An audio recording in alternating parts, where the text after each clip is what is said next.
Bueno, voy a hablar de qué hablamos cuando hablamos de inteligencia artificial, sobre todo en educación. Y cuento quién soy, porque puedo tener algo para decir. Mi nombre es Andrés González, soy egresado directamente de esta casa del año 96, después hice un máster en San Andrés. En 2016, hace casi 10 años, fundé junto con mi socio Esteban Aulasneo, que es una empresa que da servicios, sistemas para educación. Y de hecho este año lanzamos un proyecto de inteligencia artificial aplicado a los sistemas de educación que nosotros damos. Con lo cual tenemos algo de experiencia en el terreno. Y además de eso, gracias a este trabajo de todos estos años, tuve la oportunidad de viajar un montón, participando en muchos congresos, conferencias, eventos relacionados con educación y relacionados con tecnología también. Y me permitió, a lo largo de todos estos años, escuchar de qué se habla cuando hablamos de educación. Y en el medio de nuestra existencia cayó el surgimiento de ChatGPT. Y lo que noté es que de repente,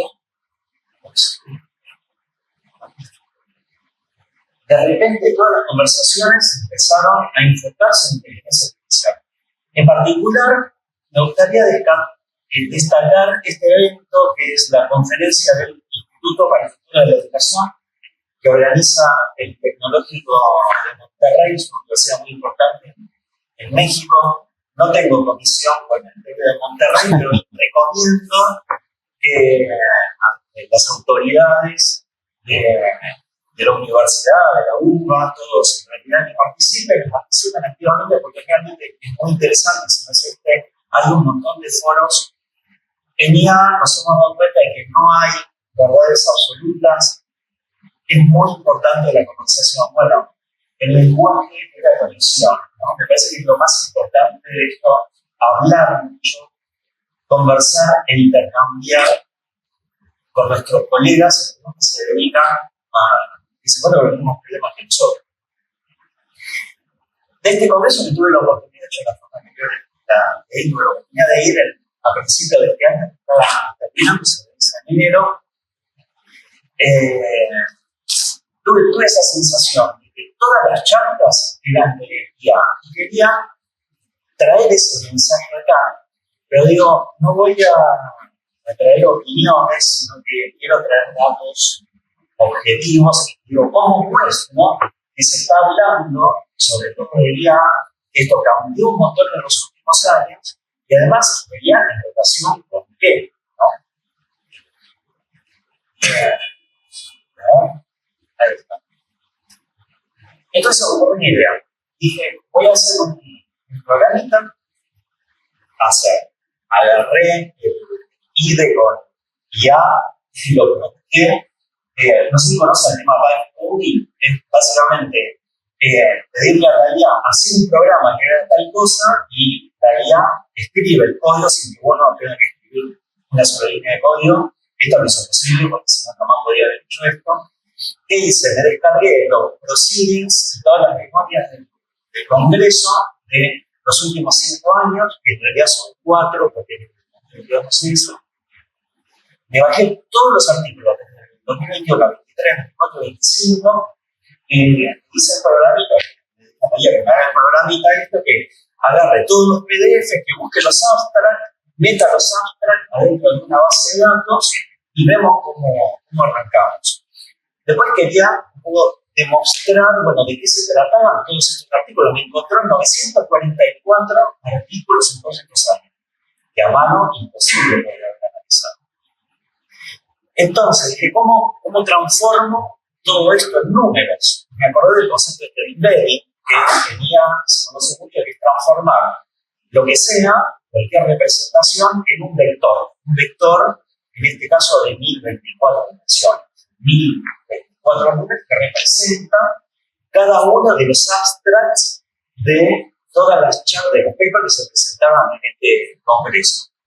Después usé un algoritmo que se usa también mucho en Machine Learning, que es el K-means, para agruparlos, para ver de y que se concentraban en las conversaciones.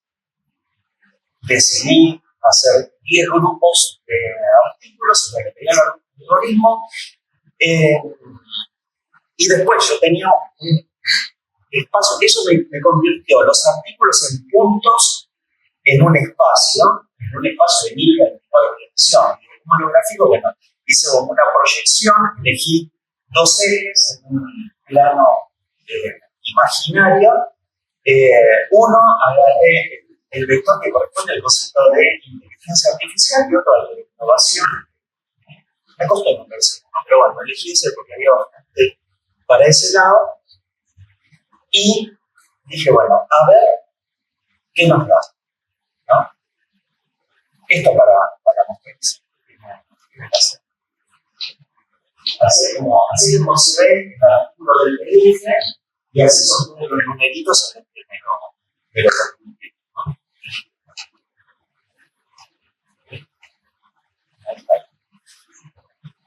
Entonces, cada puntito representa un paper que se presentó en el Congreso del 2021. ¿Sí? Y los colores representan las distintas temáticas en las que se puede agrupar cada uno. ¿Sí?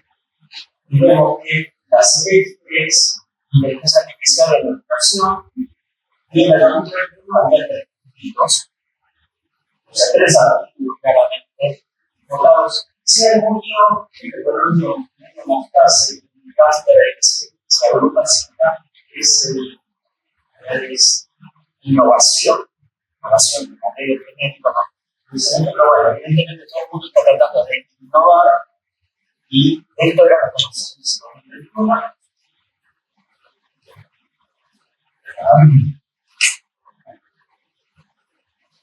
Lo que no se hizo en 2023 no es muy distinto. En 2024, recordémonos que se lanza en noviembre de 2022. En 2024 ya se empieza a ver que hay mucha dispersión de artículos y muy extendidos a lo largo del eje inteligencia artificial en la educación. En 2025 ya como nada, no hay otro, la única temática que agrupe tanto y traccione tanto hacia un tema como la inteligencia artificial. ¿No? Porque en 2025, como la mitad hablaban de inteligencia artificial, que era lo que yo estaba viendo, que todos los temas de las charlas trataban de alguna forma de inteligencia artificial.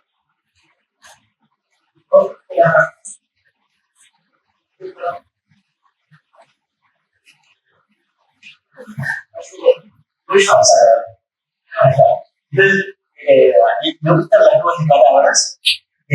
Normalmente las nuevas palabras se hacen contando cuántas veces aparece una palabra en un texto, pero yo vamos a aprovechar los conceptos y le pedí a María que me haga este programita una métrica basada en la distancia entre los vectores, es algo que se llama la distancia coseno, no en detalle, pero y que me calcule un peso, cosa que si un concepto está muy relevante, muy presente en el texto, tiene un peso mayor que conceptos que no lo están.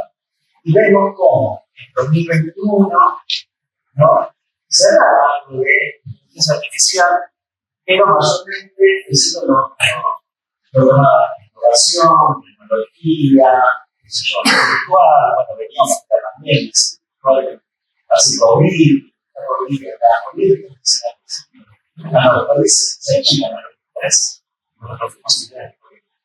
en el 2023, innovación, está ahí, pero en el 2024 ya cobra suma importancia, en el 2025 prácticamente de publicidad.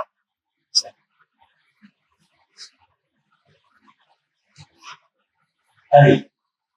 Entonces, ¿qué hice después? Agarré todos los artículos y armé una cosa de palabras en donde saqué inteligencia artificial y no todos los artículos, sino solamente aquellos que están en el clúster de inteligencia artificial, y sacando inteligencia artificial, dije, bueno, ¿cuáles son las siguientes palabras o conceptos que están más presentes? ¿Qué es lo que quería encontrar yo? Bueno, cuando hablamos de inteligencia artificial, ¿de qué estamos hablando? ¿Y qué es lo que más nos preocupa? Bueno, ves que ChatGPT evidentemente revoluciona a todo el mundo porque es un concepto grande y me parece que son las demás palabras que aparecen. En primer lugar, ética. Me llamó la atención que no haya, en primer lugar, algo relacionado con la tecnología o con el desempeño, con el acceso a la información. Primero, evidentemente nos preocupa la ética. ¿Qué más? Es la personalización, claro, transformación, después fuerza más de personalización, evidentemente ella tracciona personalización, colaboración, crítico, productiva, desafíos, un montón de cosas. Después, bueno, queremos ir a los detalles, bueno, ¿no? Hay que ir a los artículos, ver de lo que habla cada uno. Pero me llamó la atención esto, y otra parte, otro concepto que está pegado a la. Entonces, ahora sí, un poco más de reflexión abierta. Lo que cambia con la IA y el hecho de haber armado esta presentación de este modo también es testigo de todo lo que quiere decir. Y cambia mucho la forma de hacer en lo cotidiano. Esto no lo podría haber hecho, lo que lo hice, si no lo hubiera hecho de esta manera. Y conceptos como este vibe coding, que es algo totalmente nuevo, este vibe coding, no sé si hace unos años. Operaciones agénticas, atención, ahora en español es una palabra nueva, operación agéntica de combinar muchos modelos para completar una tarea, son formas de hacer que están empezando a entrar en relevancia en el trabajo cotidiano. Pero ¿qué más cambia? Y digo, cambia la forma de pensar o la forma de encarar mínimo ciertos problemas.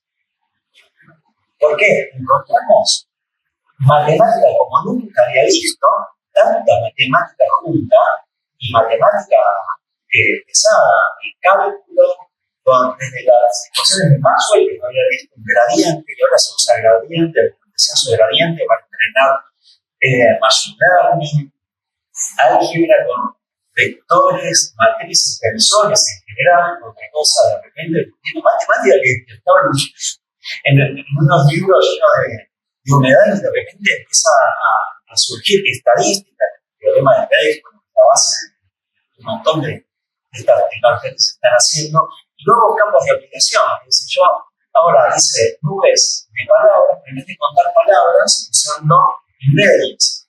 Es decir, ¿cuándo se había pensado en hacer un análisis de texto usando vectores?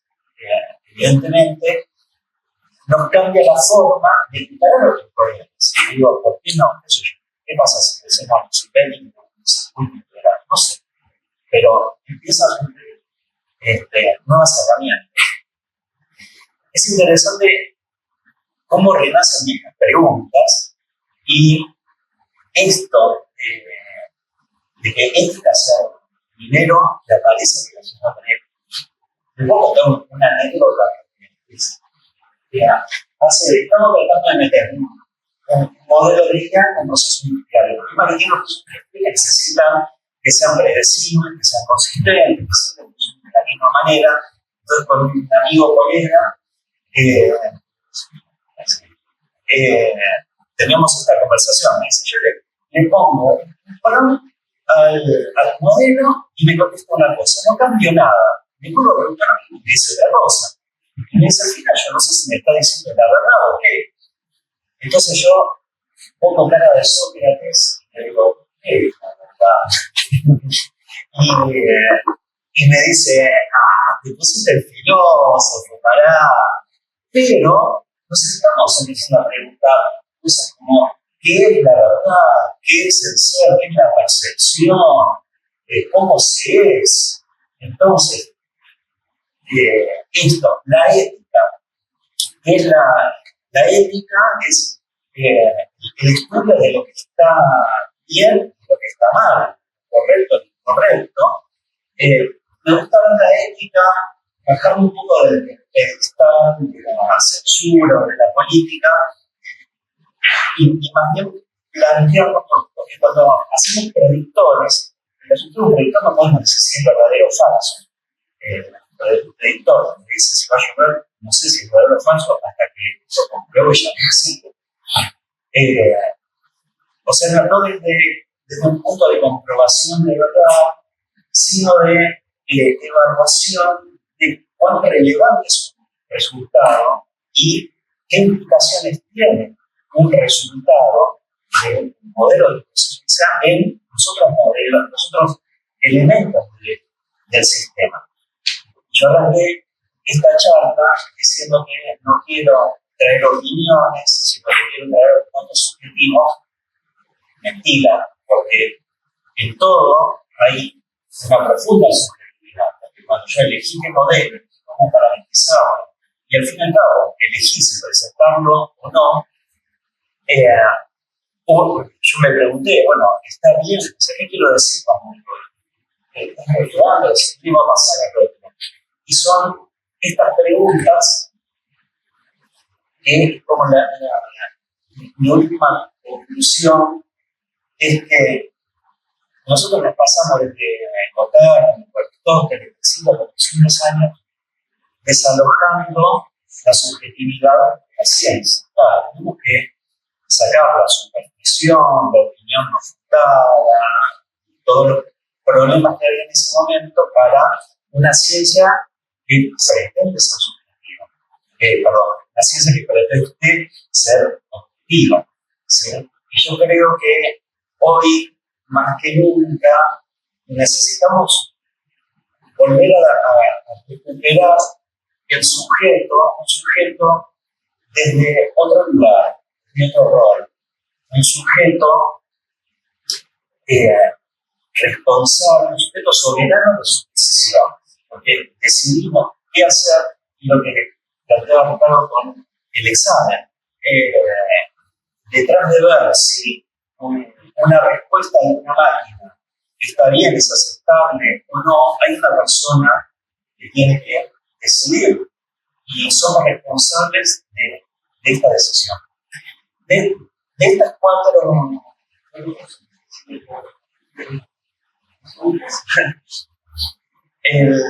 la primera, la forma de hacer es el oficio. ¿Sí? El oficio lo debería dar la secundaria, enseñar cómo hacer y surgen nuevos oficios. Y eso también es lo que demanda el mercado, porque el oficio es la última mano que es la que produce bien y servicio intercambiable. Pero todos los demás son, en mi opinión, lo que hace algo profesional. ¿Sí? Es lo que sustenta la realización del oficio. ¿Y qué es el profesional? Es un sujeto soberano en sus decisiones que decide responsablemente y con idoneidad, que son estas cuestiones que ¿no? La forma de pensar y idoneidad, de saber cuáles son los procesos que están detrás de lo que observamos. Las preguntas filosóficas son la responsabilidad que nosotros tenemos ante la naturaleza. Recordemos esa definición de tecnología, que es la tecnología, es manipular los recursos naturales en beneficio del ser humano. ¿Sí? Entonces, me parece bien un replanteo del rol del sujeto dentro de la tecnología, la ciencia. Así que bueno, estas